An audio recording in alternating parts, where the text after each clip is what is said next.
Aloha, ladies and germ-tillmen. It is Jeremy Vaeni, and you're listening to Our Undoing Radio. That's right. You weren't listening to it last week because I took a week off. Figured, who cares, right? It's kind of a trickstery season. And in fact, as I was thinking about this season, I'm thinking it can only end one of two ways, right? I mean, I'm calling it the Living Mystery season, I guess. Living Mystery. And of course, the running gag has been that I would talk about the Living Mystery Symposium and riff off of it and all of that, and I never quite get around to doing it.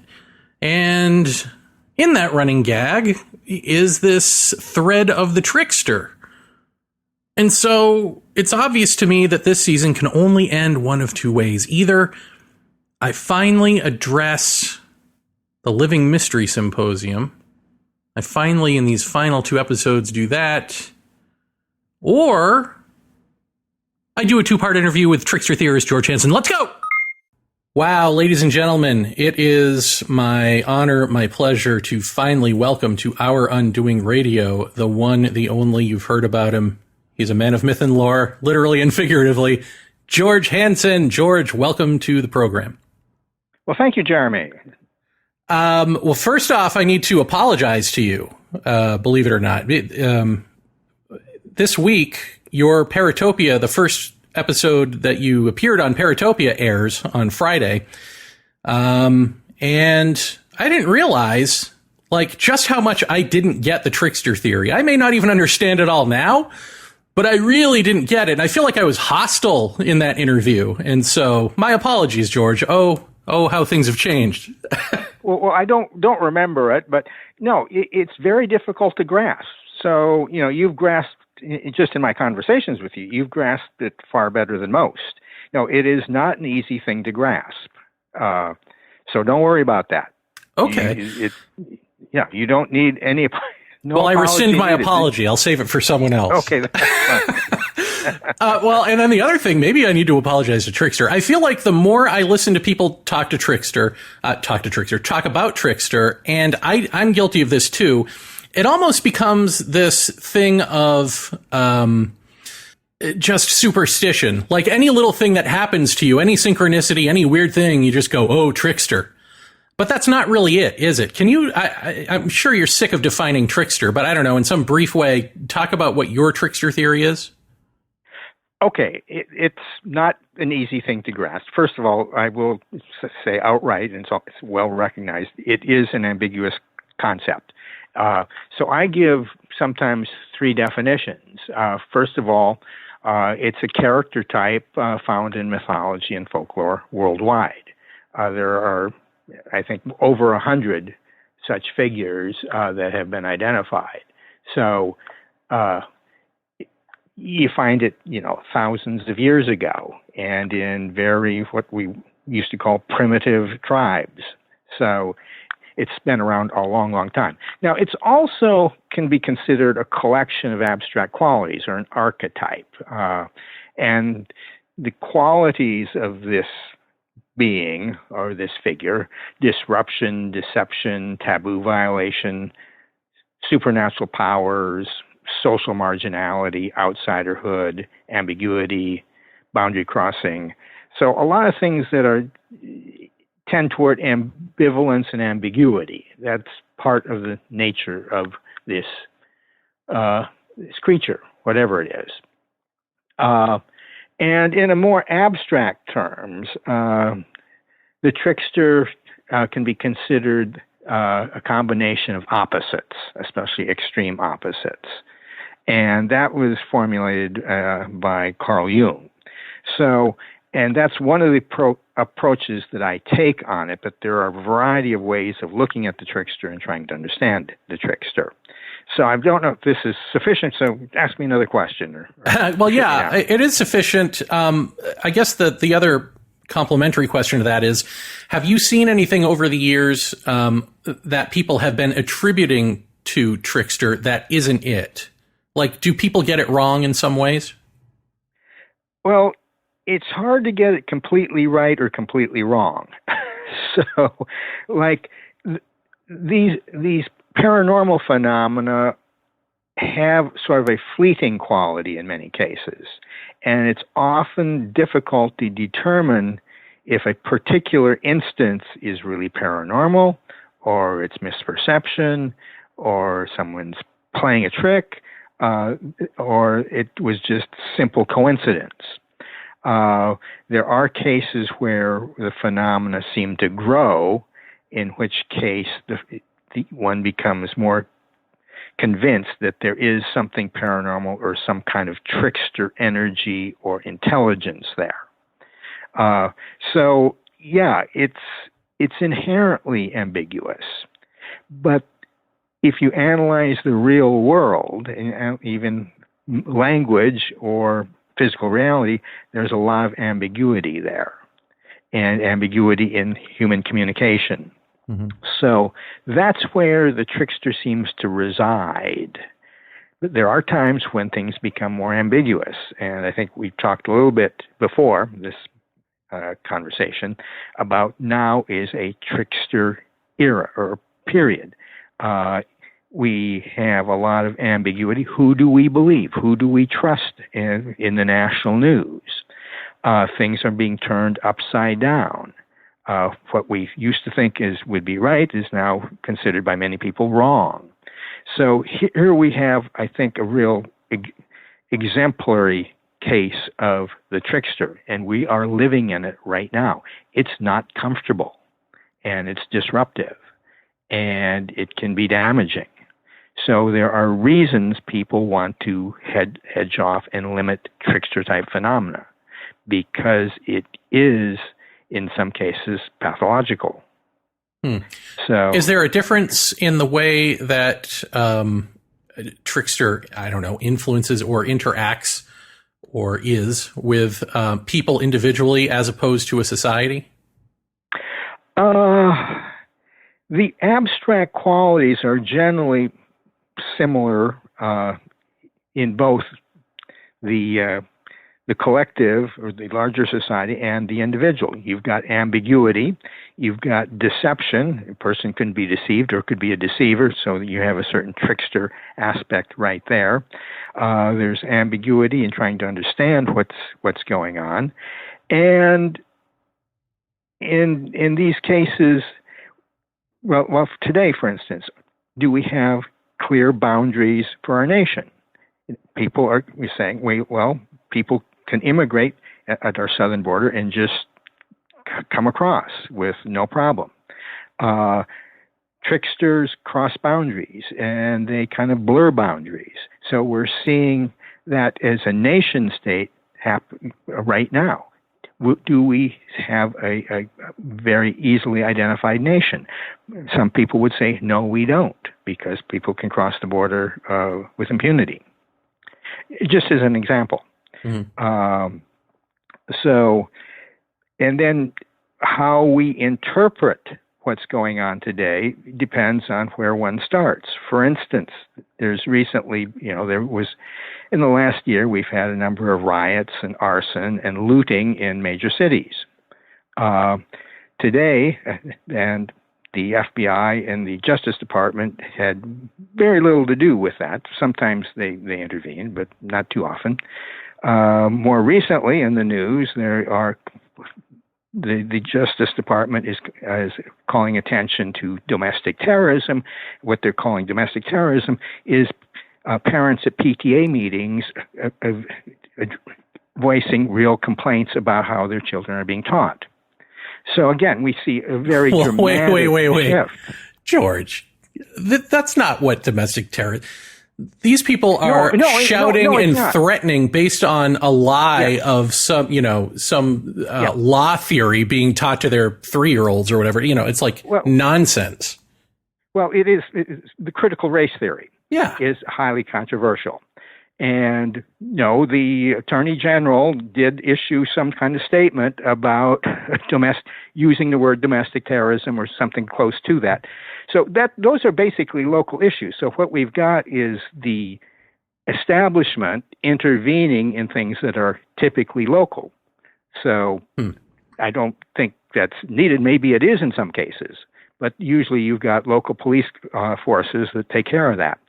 So we're seeing where are the boundaries of law enforcement? Who takes care of what? So again, we've got an ambiguous situation here.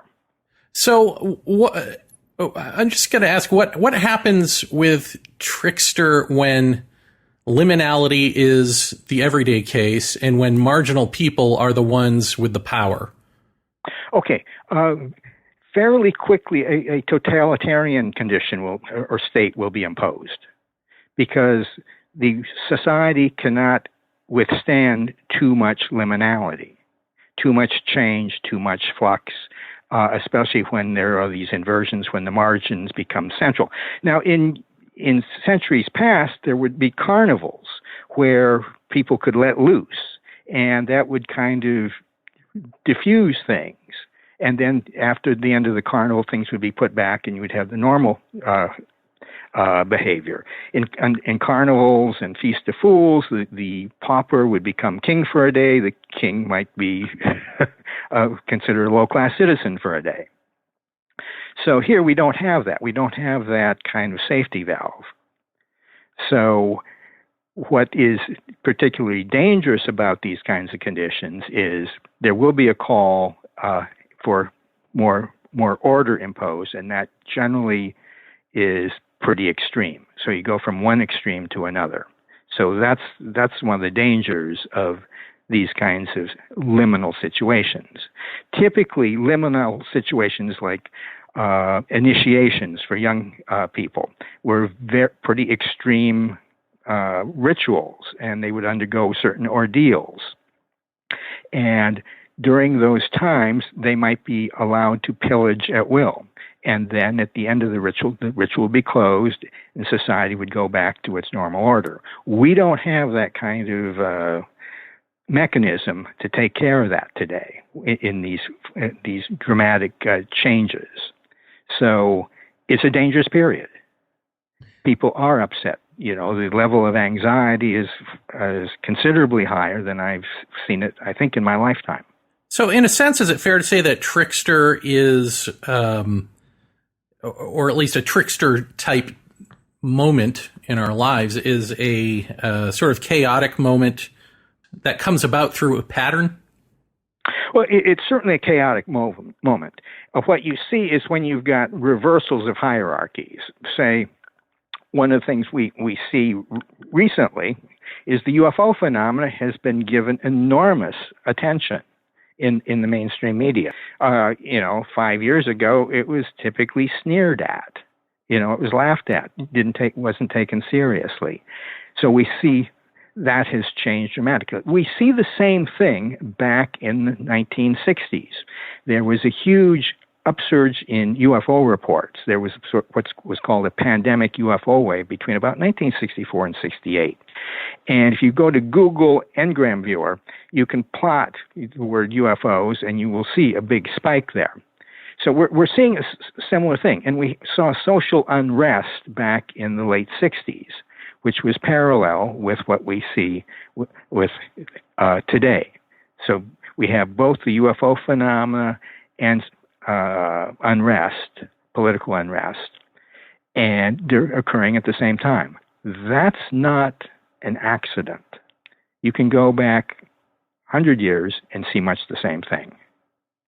Well, and see, this is where it gets tricky, because I think there are people who would say, well, of course, because in times of turmoil and uncertainty, we want to look to the skies for the new gods, for the new savior to come and help us.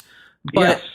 And that may be true, but you're saying also that there is a legit paranormal aspect to this, where it's not just a matter of people reaching out. Something reaches back, or something does. Yes. Yeah.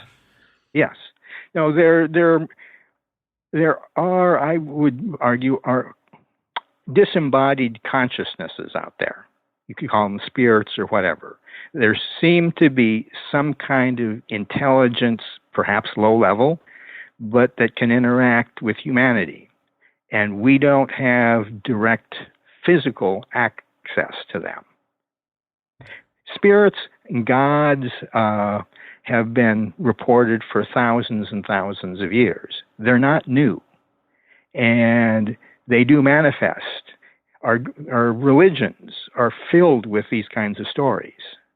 And today we kind of push those aside, at least in elite culture and in the colleges and universities. Those ideas are not given very much attention. So, in your view, do you see an ecology of spirits, or do you see an intelligence that is sort of a puppet master of various masks? Well, it can be something of a puppet master, but I'm not sure it's a master as such. It's out there, and it's playing. But what its real nature is, it's very difficult to know. Now, religion has typically had ritual associated with it. Rituals historically have been used to channel and hedge off and influence paranormal or supernatural forces. That's been one of the most important aspects of religion. That aspect of religion is almost never addressed in college or university courses or in the books and text accounts of historical religions and what we're dealing with today. That's just pushed aside. It does not fit well with our scientific worldview. But that is what one of the major functions of religion is. So do you think then that archetypes, are other archetypes alive as well, or is it just trickster? Well, no, these are all sort of ambiguous terms to start with. So the trickster is an archetype. In Jungian terms, it's an archetype. These patterns, these archetypes seem to have some kind of independent existence or quasi-independent existence. For instance, it's not just humans that play tricks, but there are animals that play tricks and deceive humans and deceive other animals. So maybe it's somehow built into the fabric of reality somehow. Okay, yeah, because it's tempting to say that there's this ecology of some sort of formless awarenesses called archetypes that are symbiotic with us in some way, but it may not be that. Well, I think that's a good way of putting it. Okay. That's a way we can start to think about it anyway. I'm not sure just where that will lead, but in our culture today, we have very little understanding of those realms. Are you familiar with mythologist Michael Meade? I know I'd sent you a question about him.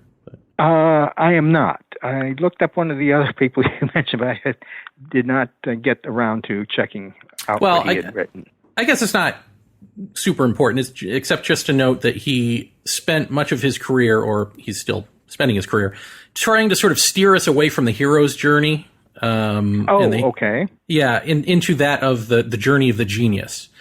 Which I find interesting, and I like his work quite a bit. But in terms of approaching the paranormal, does it matter which archetypal pattern we tune our minds with, or do we always just end up at the trickster and find ourselves reacting in the same ways? Well, when you're encountering the paranormal, the paranormal phenomena are not limited in mythology. Many of the gods displayed supernatural powers. So, and in mythology, these figures sort of blur into one another. They will share characteristics, some more than others. Kings typically and strong leaders certainly have an amount of charisma. That charisma inherently involves paranormal or supernatural power. That's very explicit in sociology. Most sociologists don't recognize that, but Max Weber, who did the most important work on charisma, made it very clear that pure charisma involves power, weather control, and telepathy, among other things. And he was very clear about that. But that's largely forgotten in academia today. So these powers have been recognized for a long time. So humans have certain powers, and some humans seem to have more paranormal or supernatural power than others. Well, that's interesting. I'm just wondering, I mentioned in terms of paranormal because, it gets me back to the question that Jeff Ritzman and I had way back in the day, which is, and Whitley Strieber too, and I'm sure others, is ufology really a paranormal, not ufological in the way that, nuts and bolts aliens, but more of a paranormal subject that we have mistaken for aliens and interdimensional beings and all of that. And is it actually more about life and death? Is it and so is there a guardian there? Is there a guardian that is this trickster pattern or this trickster entity, whatever it is, trickster, that because we continue to get it wrong, leads us down whatever path we think is correct to some lunacy, to our own deterioration sometimes, because it's guarding a great secret, or I guess it's, I don't know, guiding us away from it by doing a jujitsu move of using our own momentum with whatever we think it's about. Does something like that strike you as a function of this, or no? I think there's some truth in what you're saying. I think we have to. The UFO phenomenon is particularly interesting in this regard because it is. Today, we seem to have more physical data. I'm not sure quite nuts and bolts is quite the right word, but the radar and the visual sightings and the videos and that seem to strongly suggest that there is a real physical aspect to them. But historically, the whole UFO phenomenon has been surrounded by deception, and you couldn't trust what the government told us. Now we've got Navy pilots coming forward and describing what they saw, and it's backed up by pretty good instrumentation. So you have to take the physical aspect somewhat seriously. So if the trickster can manifest in animals as well as humans in some degree, maybe it can animate other aspects of reality. So it's going to be some of these phenomena may be inherently more problematic this way than others, and UFOs seem to be in that category. I don't know if that really answers the question. No, it does in that sense. I mean, I agree that you can't deny the physical aspect of it, but it's physical in service to something, perhaps it's not what we think it is. But Go ahead. It may be in service to some external entity apart from us and ourselves. So it may be some kind of collective thing that we are unconsciously aware of and perhaps are feeding into. We cannot completely separate ourselves from these non-physical beings, perhaps, and we may not understand the connections we have with them. Right. Now, historically, people have paid a lot of attention to, if not worship, but appease ancestors and honor them. That's largely forgotten in our culture today. But historically, nearly all cultures have had ancestor worship or honor in rituals that were quite regular. We don't do that nearly so often today. So perhaps there is some kind of ancestral aspect to this as well. Yeah, and that's interesting to think about in this way too. As we believe that we are quote unquote evolving, when we become technologically more advanced and all of that, and we see that as a big deal, do ancestors even acknowledge that, or are they still working by the old rules? Yeah, I don't know. We're probably not in a very good condition to address that today, but we should be aware of historically how that's been and what other cultures have done. We have a lot of hubris in our culture, and maybe part of this is to kind of caution us about thinking, we're on top and we know how things run. Right. Yeah. Well, and that's the other thing too is, I've dubbed these roughly coming from heart versus coming from brain. So being more of a separate self sense, as opposed to communal, as opposed to living with nature and in nature, not on nature, as Tiokas and Ghost Horse might say. That mind, which we aggrandize ourselves and say that that's evolved, that that's civilized and all this. What if it isn't? I mean, what if all of this stuff is just a reminder that we're actually getting farther and farther, or, the illusion of getting farther and farther away? We're probably just as far away, just through the act of trying to be separate from our own nature, that's a mistake. I mean, could these things ultimately just be telling us we're making a mistake? One could look at it that way, but if humanity is to grow and we need more numbers, you're going to have something of a more rational society than one that's simply mythological. I think it probably would not work well when you get large societies and with a lot of technology. So when you've got all this technology, that's influencing us in ways we almost certainly do not fully comprehend.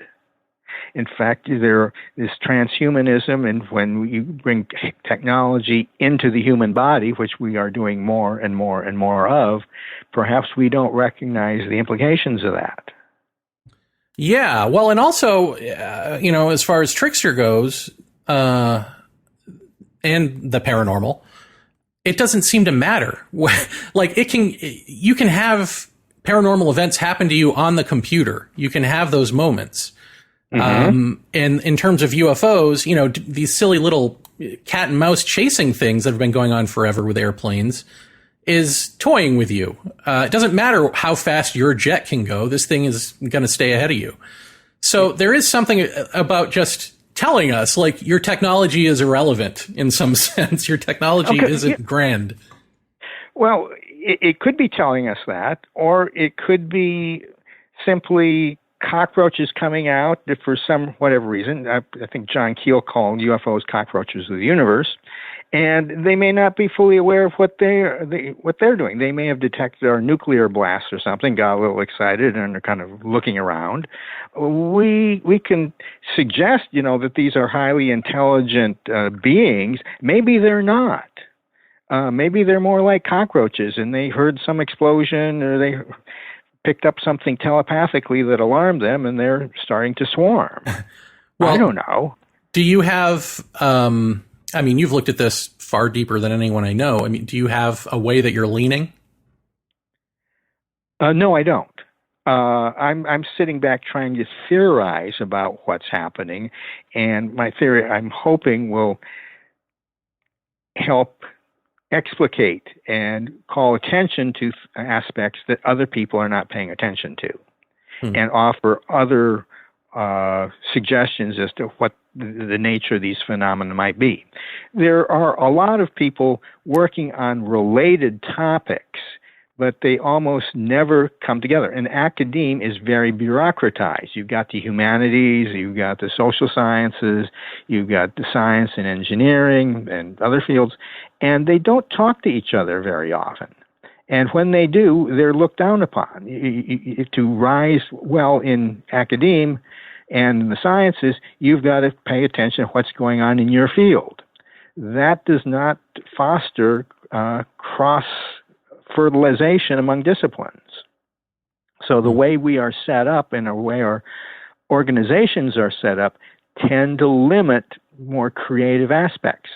These phenomena seem to call for a need for a whole multidisciplinary approach, but that's not very welcome typically in our culture today. And people are not trained or even can think. I find psychologists often cannot think sociologically. It's just beyond them. And I see this, and I will read literary theory, but I don't know of anyone else in parapsychology who spends some time doing that. Yeah, and I've seen another phenomenon amongst just some of the scholarly types I know, where they tend to write exquisitely about these topics, but to engage them in conversation is like, I don't know. It's like, it's almost as if they come alive in their own private little world while they're writing, but they don't really know what they're saying in real life, or they're not as deep with it in real life. Oh, absolutely agree. In fact, many people who I've worked with in parapsychology are quite uncomfortable around psychics. They don't really like them. They're uncomfortable, and it shows. I worked in parapsychology labs for 8 years, and I was able to observe this over and over and over again. These phenomena have for thousands of years, have been surrounded by taboos. That should tell us something. And many religions today, mainstream religions, have strictures against dabbling in these areas. That should tell us something. But that's almost never, ever addressed in the more academic literature. In the religious literature, yes.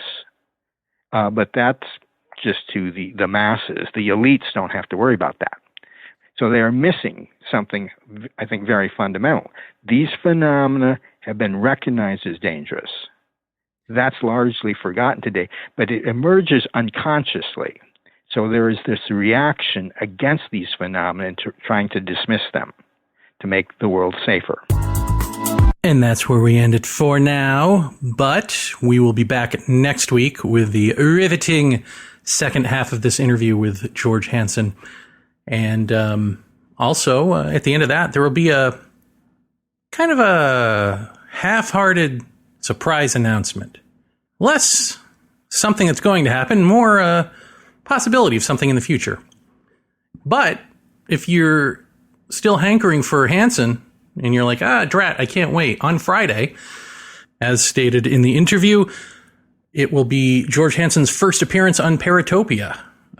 So tune in for that. You can hear me quizzically befuddled by what I'm hearing from him. Like, how is this anything?